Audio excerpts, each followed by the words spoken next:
In early childhood, child only understands sign languages and different expressions. It means the only communication material in this age group is expressions and different signs. Children are great imitator, जो वो देखेंगे वही करेंगे. For example, to create proper environment, we can use different emojis from internet. It would be considered as second step of learning. Now, child would rise from sign language to spoken and written language. हमारे वेदों में शब्दों को ब्रह्म कहा गया है.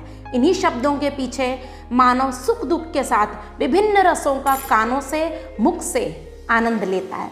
Foundational literacy में बच्चों को उसकी मातृभाषा का अक्षर ज्ञान आवश्यक है. इसके कम्युनिकेशन मटेरियल में आवश्यक है कि वह आँख, कान और मुंह तीनों इंद्रियों द्वारा अक्षर की पहचान करें. जैसे कोई भी अक्षर को बोर्ड और स्क्रीन पर दिखाना means your eyes are working. अक्षर का लाउडली और क्लियरली सुनना, it means your ears are working. And मुंह द्वारा उसका सही उच्चारण करना, it means your tongue is twisting, ताकि अपनी बात वो समझा सके. विद्यार्थी ड्रॉप आउट कब होता है? जब कोई प्रोसेस उसकी रुचि का नहीं होता. शिक्षा को रुचिकर बनाने के लिए उसे बच्चे की डेली लाइफ से जोड़ देना चाहिए.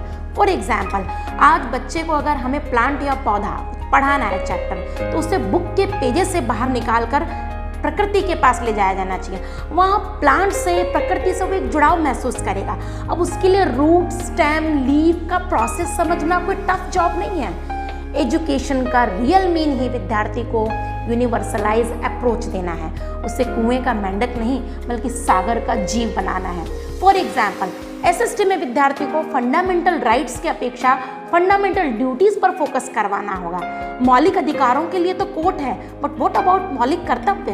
यूनिवर्सलाइज होने के लिए राइट्स की अपेक्षा ड्यूटीज पे फोकस करना होगा, ताकि बच्चा वसुधैव कुटुंबकम की भावना के साथ अपने आप को यूनिवर्सलाइज सेट कर सके. हमने बच्चे को एक स्टोरी सुनाई, उसके डिफरेंट कैरेक्टर को पर्दे पर दिखाया या उसको इमेजिन कराया. एक जगह आकर हमने स्टोरी को रोक दिया और बच्चे से क्वेश्चन किया कि आप इसकी जगह होते तो क्या करते, या अब इस कहानी का एंड आप स्वयं लिखिए.